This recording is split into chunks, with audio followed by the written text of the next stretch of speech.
The Anunnaki, from the heavens they came to earth, powerful beings of immense wisdom. They brought knowledge and technology. Humans in their infancy worshipped them, saw them as gods. For eons this order remained. Humans served, the gods ruled. A symbiotic relationship, or so it seemed. But a seed of doubt was sown. Whisperings began, questions arose. Were the Anunnaki benevolent gods, or were they masters using humans? Was our servitude a gift or a curse? The line blurred, resentment simmered, the balance shifted. Humans saw their toil, their endless labor, fueling the Anunnaki's reign. This realization was the spark, the fire of rebellion ignited. The Anunnaki, used to unquestioned obedience, were caught off guard, their creation daring to question their divinity. How could these mortals, these insignificant beings, even conceive of defying them? But the seed of doubt had blossomed. It was too late. The humans' fear turned into rage, the rage into defiance. A storm was brewing, and the gods would face its full fury. The rebellion started silently, a refusal to obey, a slowing of work, a whispered word against the gods. It spread like wildfire. Soon the silent protest became a roar. Humans in unison stopped their work. Tools were laid down, fields were abandoned. The Anunnaki's world, built on human toil, began to crumble. The gods descended from their abode, their eyes blazed with anger. "How dare you defy us?" they thundered. "We who gave you life, who nurtured civilization." But the humans stood firm. They had tasted freedom, even for a fleeting moment. They would not return to chains willingly. "We are not your slaves," they cried. "We are not your tools." The earth shook with their fury.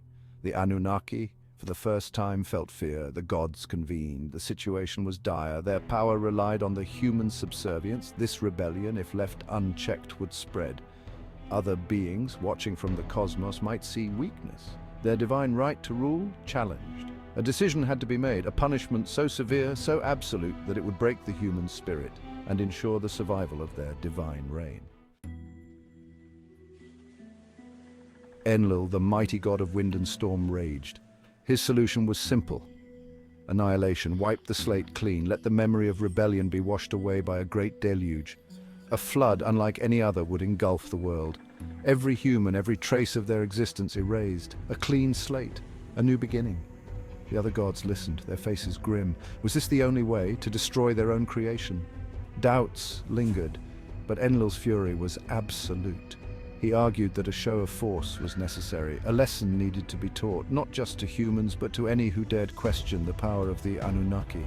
The fate of humanity hung in the balance. The wheels of destruction were set in motion. The heavens darkened, storms raged, the earth trembled, preparing to unleash the deluge. Humans, realizing the gods' intentions, were filled with despair. Was this the end? Had their defiance been in vain? Section 4. A desperate plea. As the heavens unleashed their fury, a glimmer of hope emerged. Not all the Anunnaki agreed with Enlil's wrath. Enki, the god of wisdom and creation, felt a pang of guilt. These humans were his creations. To see them perish filled him with sorrow. He decided to act. Secretly, Enki approached a human named Utnapishtim.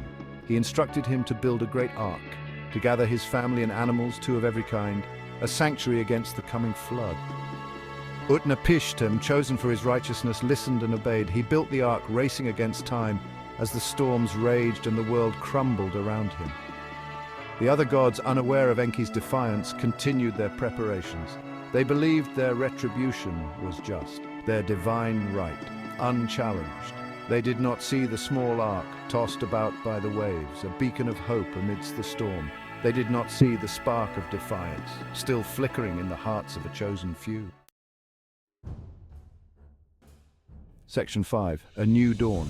The deluge came, swift and merciless. The world was consumed by the raging waters. Everything vanished beneath the waves. The Anunnaki watched, their wrath finally appeased. But when the waters receded, the earth was not barren. The ark, battered but unbroken, rested upon a mountaintop. Utnapishtim and his kin emerged, blinking in the sunlight of a newborn world. Life had endured. The Anunnaki were stunned. Their plan, their perfect punishment, had been thwarted. Enlil was furious, but Enki, watching Utnapishtim and his family kneel in prayer, felt a surge of hope. Humanity had survived, and in their survival, A new covenant was forged. The gods, humbled by the humans' resilience, agreed to a new order. They would no longer rule as absolute masters. They would guide, they would teach, but the age of servitude was over.